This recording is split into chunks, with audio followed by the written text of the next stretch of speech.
प्रश्न में बताया कि एजुकेशन बहुत इम्पोर्टेंट है। सर, अभी रिसेंटली असर की रिपोर्ट पब्लिश हुई है, तो उसके कुछ फैक्ट्स मैं रखना चाहती हूँ। सर, फैक्ट्स ये कहते हैं कि 26% of the 9th to 12th class students cannot read class 2nd level text. 36% of them could not do simple arithmetics like subtraction and long division. 63% could not calculate percentage problem. 48% of female and 42% of male do not have role models for their aspired careers. Sir, in native language, girls outperform than boys, but in English reading and maths, male outperforms girl. 49% of males are able to use Google Maps, but only 25% of girls and women use it for their convenience and sir, अगर education इतना important है, इतनी value है, तो reality में तो सब कुछ अपोजिट दिख रहा है ग्राउंड पे। और अभी भी हमारे जीडीपी में जो भी कंट्रीब्यूशन है एजुकेशन के लिए वो नेग्लिजिबल है बजट में। तो सर, कैसे जो पॉपुलेशन है वो लाइबिलिटी से एसेट बनेगा? एजुकेट करा के और कैसे? सर, तो उसको तो कोई इम्पोर्टेंस दे नहीं रहा ना उस तो वो तो अब आपका लोकतंत्र, आपकी सरकार। सर, आपने ये भी कहा कि चाइना हमारे साथ ही आज़ाद हुआ, तो चाइना तो इतना प्रोग्रेस कर गया, वहाँ पे स्किल डेवलपमेंट पे भी बहुत फोकस किया जाता है, लेकिन हमारे यहाँ ये सब कुछ भी नहीं होता, तो हमारी डेमोक्रेसी में कमी। देखो, सबसे अच्छा रिटर्न ऑन इन्वेस्टमेंट मिलता है एजुकेशन से। आपके पास अगर पैसा है तो उसका जो सबसे अच्छा उपयोग हो सकता है वो यही है कि अपने बच्चों को उससे शिक्षा दे दें। लेकिन ये बात बताने वाला कोई चाहिए ना, आम आदमी तक ये बात पहुंचे।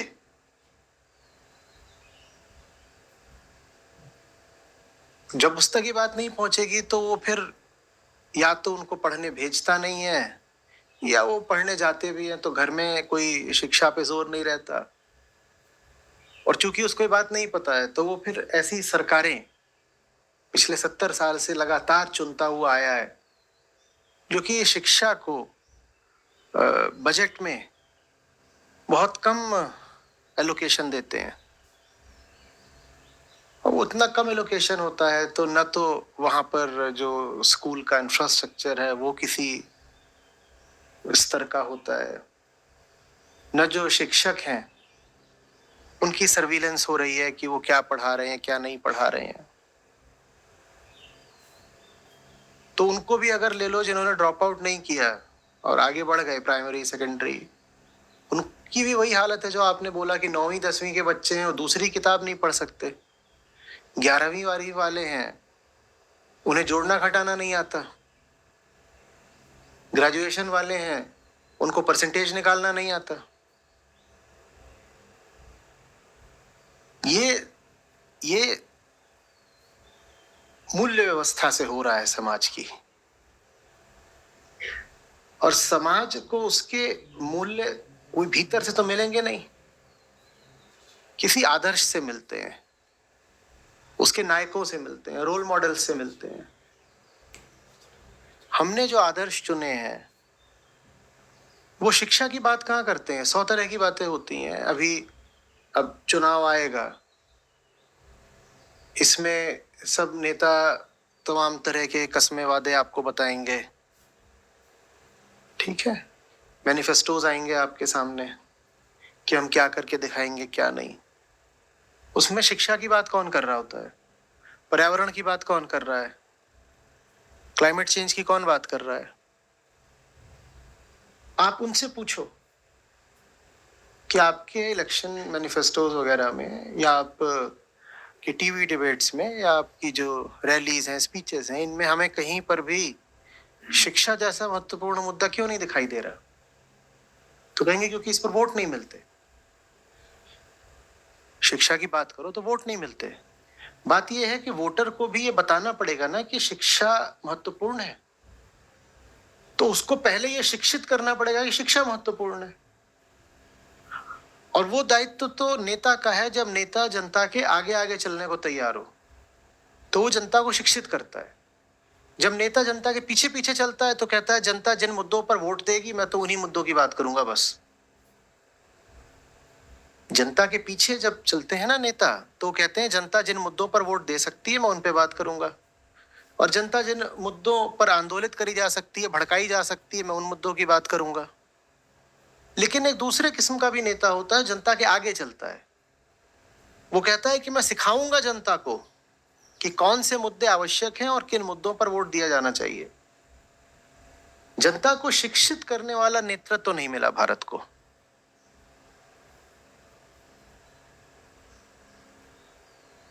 सारा नेतृत्व वो मिला जो जनता के पीछे पीछे चलता है। वो ये देखते हैं कि जनता कौन से मुद्दों को पहले से ही महत्व देती है, उन्हीं मुद्दों की बात करो, उन्हीं मुद्दों को कह दो कि तुम ये चीज फ्री ले लो, ये ले लो, ऐसा कर लो। जो भी मुद्दे हैं जो जनता को लगता है कि महत्वपूर्ण है, उन्हीं मुद्दों पर वोट ले लो। पर जनता अगर इतनी होशियार ही होती कि जानती होती कि क्या महत्वपूर्ण है, तो भारत की आज ये दुर्दशा थोड़ी होती। सबसे पहले तो नेता का कर्तव्य होता है लोगों को समझाना कि क्या महत्वपूर्ण है। समझ में आ रही बात? डॉक्टर है, डॉक्टर क्या करेगा? मरीज से पूछ करके उसका इलाज करेगा क्या? हाँ, मरीज से बातचीत की जाती है, मरीज को समझा दिया जाता है, मरीज से सहयोग भी लिया जाता है, पर डॉक्टर मरीज के आगे आगे चलता है ना। वो मरीज को निर्देश देता है, ऐसे करो वैसे करो। उसी तरह से नेता को भी जनता के आगे चलना चाहिए। पर हमारे नेता ऐसे हैं जैसे मरीज से पूछ पूछ के मरीज का इलाज किया जा रहा हो। अच्छा बताइए, आपको कौन सी दवाई का स्वाद अच्छा लगा? हाँ, लीजिए लीजिए विद एक्स्ट्रा चीज। तो जनता को उदाहरण के लिए अगर जातिवाद का स्वाद अच्छा लगा तो नेता कहता है तुम्हें थोड़ा जातिवाद अच्छा लगता है, मैं तुम्हें बहुत सारा दूंगा। जनता को सांप्रदायिकता अच्छी लगती है, तुम्हें थोड़ी सी अच्छी लगती है, मैं बहुत सारी दूंगा। जो तुम्हें अच्छा लगता है मैं तुम्हें वही दे दूंगा। ये नेता कहाँ है फिर? नेतृत्व का तो अर्थ होता है आगे चलना।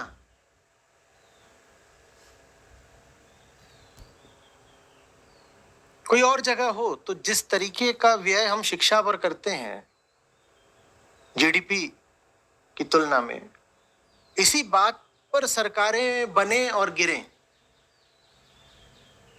सबसे बड़ी बात यही हो कि कौन कह रहा है कि कितना खर्च करेगा शिक्षा पर ये कोई मुद्दा ही नहीं है।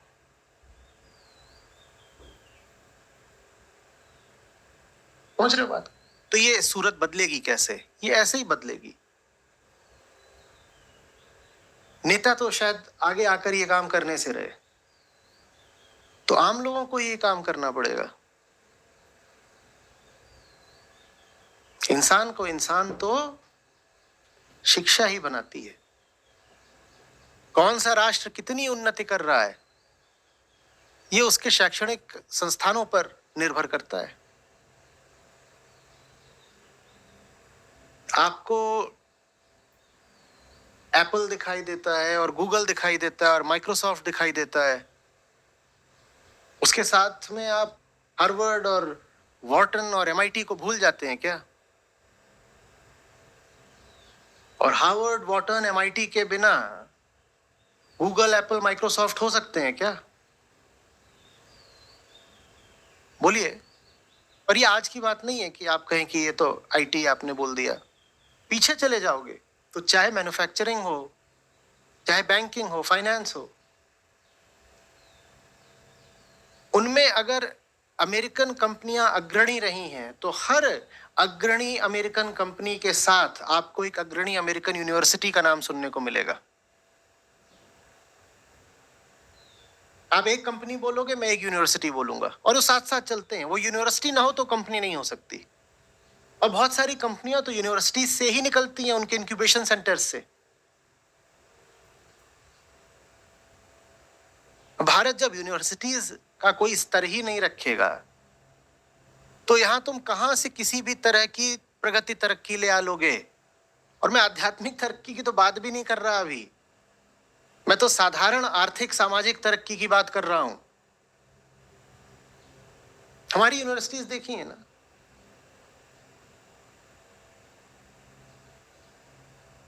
एक बार आप लोगों को, जो लोग नहीं गए हो, किसी विकसित देश की यात्रा जरूर करनी चाहिए।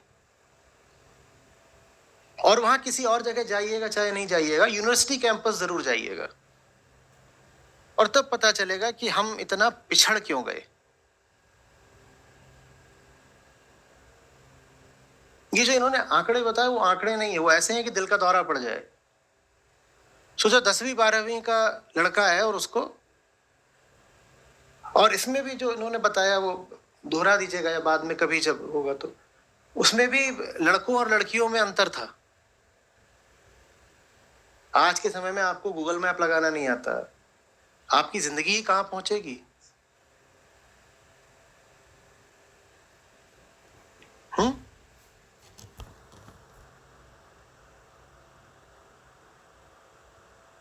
कोई भाषा नहीं आती है। आप कह रहे थे लड़कियों को नेटिव भाषा क्षेत्रीय ज्यादा आती है, लड़के अंग्रेजी में थोड़ा, किसी को कोई भाषा नहीं आती है। अब इनकी हालत हो गई है कि ये साइन लैंग्वेज में बात करने लगे हैं। अब ये शब्दों में नहीं ध्वनियों में बात करते हैं, साउंड्स नॉट वर्ड्स है, और इसका अर्थ है पूरा, जो आप नहीं समझ सकते वही समझ सकते हैं।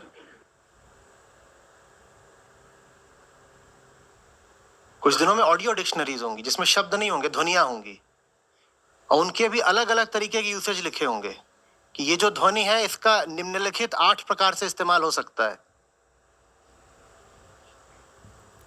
का स्थिति संदर्भ पर निर्भर करते हुए इसके ये 8 अलग अलग अर्थ हो सकते हैं।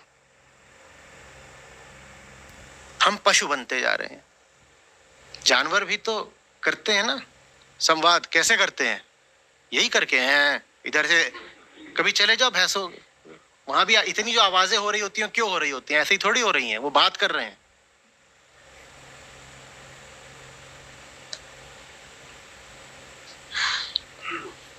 जब होता है कि हम पिछड़े हुए हैं, और अब तो ताज्जुब भी नहीं होता, अब हमने एक झूठ बोलना शुरू कर दिया है, हम पिछड़े हुए हैं ही नहीं, हम सबसे आगे। तो अब तो शिक्षा की जरूरत भी नहीं रही बहुत, जब पहले ही सबसे आगे हो। आजकल खूब चल रहा है भारत विश्व गुरु है। अरे जब तुम गुरु हो ही तो अब तुम शिक्षा लेके क्या करोगे? ये अगले स्तर का नेक्स्ट लेवल फ्रॉड है कि हम तो पहले ही सबसे आगे हैं, तो अब आगे जाने की जरूरत क्या है? और अगर कोई अंतरराष्ट्रीय रिपोर्ट आ जाए जो बता दे भारत में शिक्षा का स्तर क्या है या मानवाधिकार का स्तर क्या है, तो बोल दो ये रिपोर्ट तो विदेशी प्रोपेगेंडा है, ये तो सब गोरे लोग हमारी तरक्की से जलते हैं, इसलिए वो दिखाते हैं कि भारत में हालत खराब है। गोरे लोग गरीब, ये भुच्चड़ भूख से मर रहे हैं, भारत की खुशहाली से जल रहे हैं ये, इसलिए अपनी सब रिपोर्टों में वो दिखाते रहते हैं कि भारत गिरता ही जा रहा है, गिरता ही जा रहा है।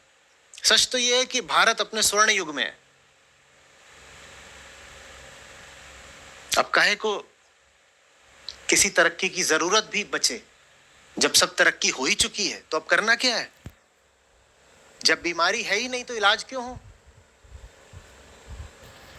ये annual status of education report है जिससे इन्होंने कोट करा है। ये कोई ऐसा नहीं है कि किसी छोटे मोटे संस्थान ने यूं ही डाल दी है। इसको पढ़िएगा और फिर अपने चारों ओर देखिएगा तो पता चलेगा कि शिक्षा की कमी ने क्या कर रखा है भारत के साथ।